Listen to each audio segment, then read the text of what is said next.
very much, everybody. Been a little busy day, right? We had a good morning, and now we're having a good evening, and we're going to a premiere in a little while. But there's nothing more important than what we're doing right now, in my opinion. Today I'm signing a historic executive order to combat the scourge of addiction and substance abuse. Big deal in this country and probably in every country. We're calling it the Great American Recovery Initiative. I'm grateful to be joined by co-chairs of this sweeping new effort, Secretary of Health and Human Services, Robert F. Kennedy Jr., and Senior Advisor to the White House Great American Recovery Initiative, Katherine Bergam. Thank you both very much. Thank you, Katherine. Thank you, sir. Thank you. Where's Bobby? Bobby? Hello, Bobby. Come here, give me a hand. I love Bobby. You're doing a great job, Katherine, all right? Do we think so? Who's doing a better job, him or your husband? Maybe the husband. He's doing a good job.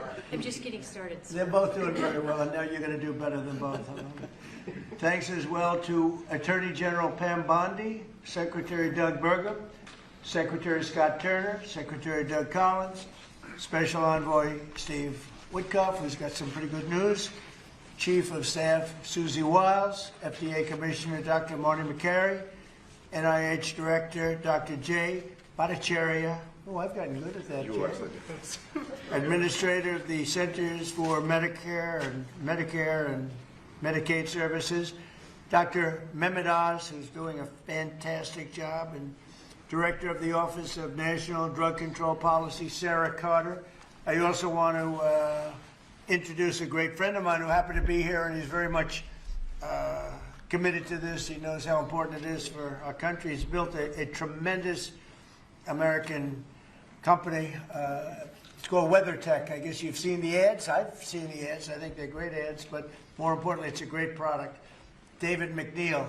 David, congratulations on what you've done. It's incredible. Thank you, Mr. President. Thank you. Really great. And the president of WeatherTech, Ryan Granger. Ryan, congratulations. What a great job. They built an American company, and it's a thriving company, too, so with a great product. It's great to be here in America. You know, when I was in the private sector, I'd always buy the floor mats, but now that I'm president, I no longer have to buy floor mats. But you made a great floor mat, and you still do, and lots of other things. Many of those with me today have personally known the heartache of a loved one taken by drug or alcohol addiction. I do. Just like millions of American families, every year we lose an estimated 300,000 people to drug and alcohol abuse, and the real number is probably much, much higher than that. Thankfully, drug overdose deaths plummeted by 21% in the last year. We're working very hard on it. We've closed the southern border, seized over 47 million fentanyl pills and 10,000 pounds of fentanyl powder. That's a record, and I have formally designated Dr. And I'll tell you what, we have a group of doctors, some of them behind me, who have just been incredible, and they've really wanted this, designated the drug cartels as foreign terrorist organizations. And for some reason, they didn't want to do that until we came along, but they are indeed foreign terrorist organizations. With our action in the Gulf of America, that sounds so nice when I hear the Gulf of America. Drugs entering our country by sea are down 97%. So when you see the boats being hit, those boats kill on average 25,000 people a boat. So that's 25,000, I would assume mostly American lives, but lives are being saved. Now we're taking a bold action to help Americans struggling with all forms of addiction so they can get the help and the support that they need to free themselves from the horrible burden of dependency. The Great American Recovery Initiative will bring together federal, state, local, and private sector resources to support addiction, recovery, treatment, and prevention.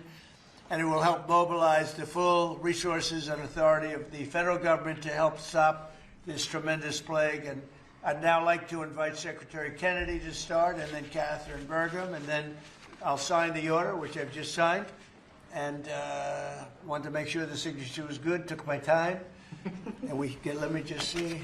Pretty good. Pretty good. Let's give it a 10, okay, Katherine? For Katherine.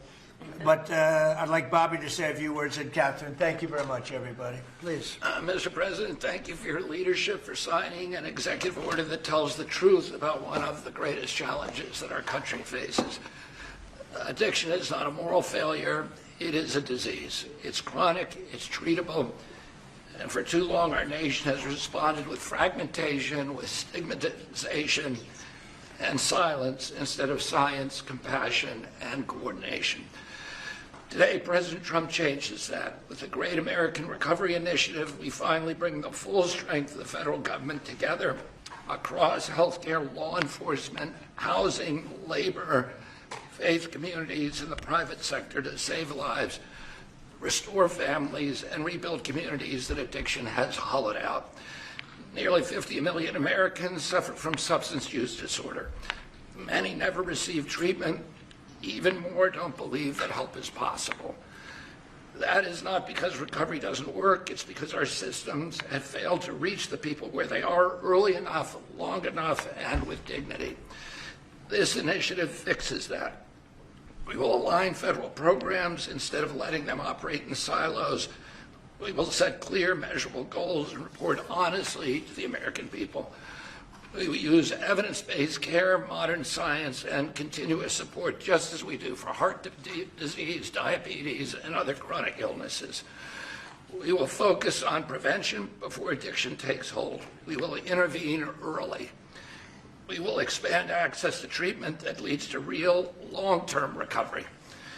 And we will support reentry because recovery does not end when treatment ends. It succeeds when people return to their families, their jobs, and their communities with purpose and with hope. As co-chair of this initiative alongside of Katherine Bergam, whose leadership and commitment strengthens this work, I pledge urgency, accountability, and honesty. Katherine and I share the experience of having been addicted and long-term recovery. But almost everybody in this room and almost everybody in our country has been touched by addiction. Steve Witkoff, who's here, had an extraordinary son, Andrew, who was a superstar boy, a straight A student, an athlete, and a wonderful leader, and lost that son to addiction. President Trump has talked about his own families who had a struggle with addiction. All of us are touched. If it touches these people, it can hurt every American. And President Trump has often talked about, with compassion, about the families who lose children to this disease. 100,000 children a year until recently. Now it's about 76,000. Those families are devastated forever. And the cost to our country, not only in dollars, but in just the malaise and the despair that it imposes, is incalculable. We are going to listen to states, localities, frontline providers, and tribal nations. We will partner with communities and faith-based organizations. We will work with employers, clinicians, and recovery leaders who know what works on the ground. President Trump has already acted decisively, securing the border against deadly drugs, signing the Halt Fentanyl Act, strengthening treatment programs, expanding access to naloxone, medication-assisted treatments, and investing billions in prevention and recovery. This executive order builds on that record and accelerates it.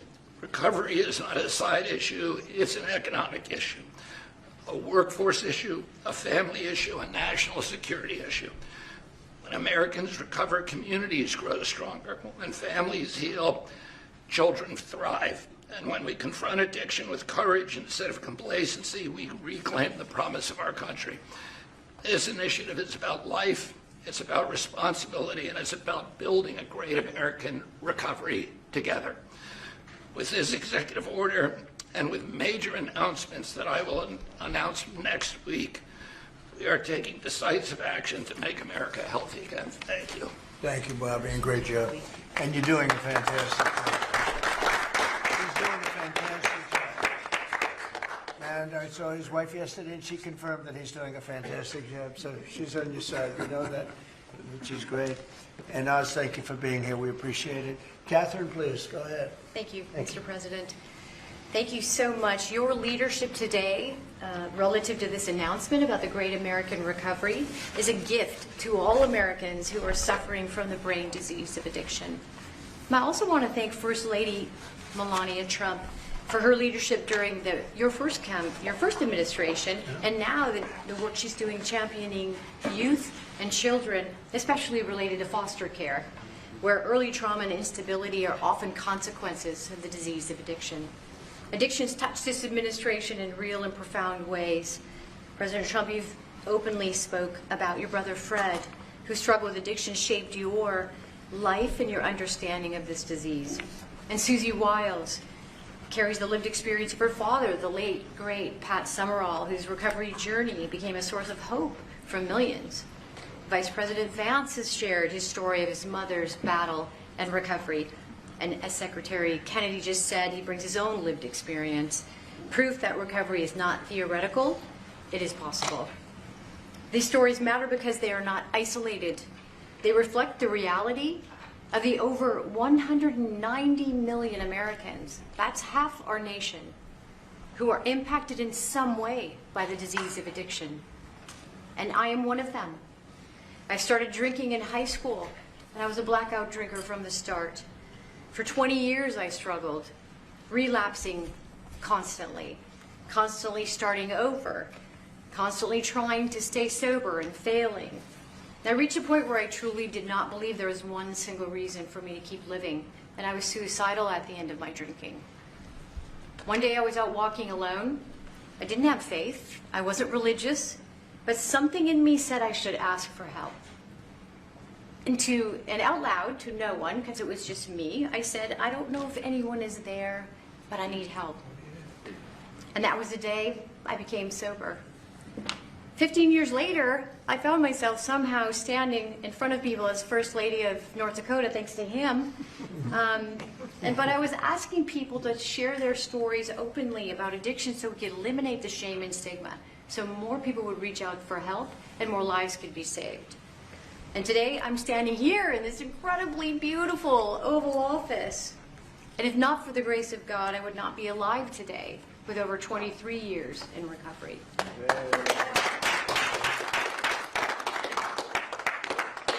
That's why I'm here. My message is simple: never give up hope for recovery. Mr. President, I also want to thank you for allowing me to stand here with you today. I was in this building in 2017 when the administration announced the national response to the opioid crisis. And nearly a decade later, the crisis remains, and in many ways it has grown worse. Not because we lacked compassion, not because we lack effort, but because we never fully aligned our system with the truth. Addiction is not a moral failure. It is not a character flaw, and it's not simply a behavioral issue. Addiction is a lifelong, chronic, relapsing medical disease as real as diabetes, cancer, and heart disease. And when we fail to treat it as such, we don't treat the disease, and we pay mightily for the consequences. Emergency rooms, jails, foster care, overdose deaths, and broken families. The Great American Recovery changes that. This initiative represents a fundamental shift from reaction to prevention, from fragmentation to coordination, from stigma to science, from short-term fixes to long-term recovery. And for the first time, we're aligning federal leadership across health, justice, labor, housing, veterans, social services, the faith office, and education around one single shared truth. When addiction is treated early and correctly, people recover and families heal.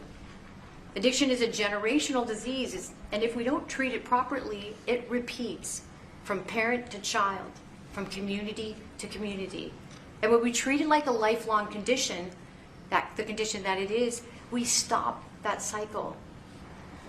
We save lives, we restore families, we rebuild communities, we return people to dignity, purpose, and productivity. Mr. President, thank you for seeing this moment clearly. With your leadership and the Great American Recovery Initiative, we're establishing a new framework and a new national response to the disease of addiction, including treatment and care that parallels other chronic diseases. With this framework and treatment, recovery is not the exception, it is the expectation. Thank you. Thank you, Darlene.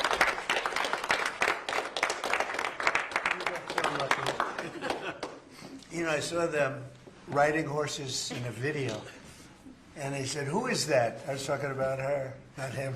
And they explained it. I said, "I'm going to hire him because anybody has somebody like you to be with. It's an amazing tribute, and it's a great couple, amazing couple." And she's very much a part of his big success. He was a fantastic success, as you know, having been one of the most successful business people. And I saw him campaigning, a great governor, two-term governor. He did a fantastic job, North Dakota. And he's done a great job. And I'll tell you what, Catherine's a very big part of it. I see it. It's just really one of the fantastic couples. So I appreciate it. What a beautiful job you've just done. And I'm going to give this to you, and you can figure out what you're going to do with Bobby. You know, but let's have a good picture of the two of them and everyone else. And I'd like to ask Steve Whitcuff also to say a couple of words when we're finished, because he's a very special person who I knew very well, an incredible person. So if you don't mind, Steve, I'll ask you to do that in just a second. All right? Please, Bob.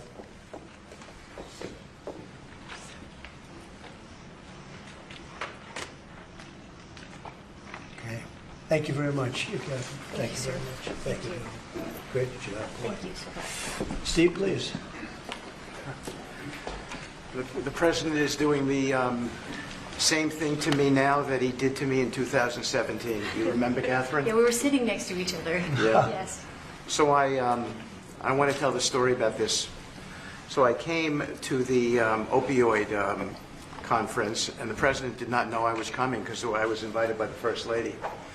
And he leaned over, saw me in the aisle, and he looked at me and he said, "Steve," and then he realized why I was there, because I had lost my son Andrew, and the president was an incredible friend when I lost him. I lived in his building at 502 Park Avenue, and I remember when him and the First Lady came, and I talked about this all the time. And so he took my hand, and he said to me, "Come on up to the stage and tell the world about your boy Andrew." And of course, that was, something that was really meaningful to me, but, and I got through it. And I talk about it all the time. I talked about it on the campaign trail and so forth. He is a very special man.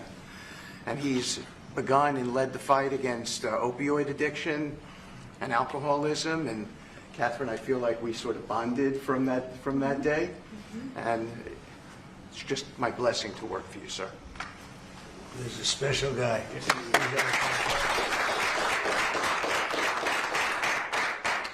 He and a group of people, Jared helped and others helped. Steve, peace in the Middle East, and we're there. Yes. A couple of little flames, but they're very little by comparison, and they'll go out quickly. They're already going out.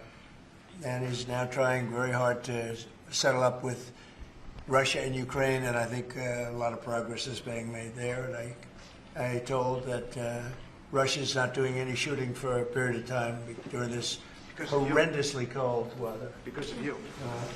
So we asked President Putin if they could stop the shooting for a week. They're being hit with proportionately the kind of cold that we're being hit. It's much colder in Ukraine to start off with, but it's really cold now, and he agreed to do that. We appreciated that very much.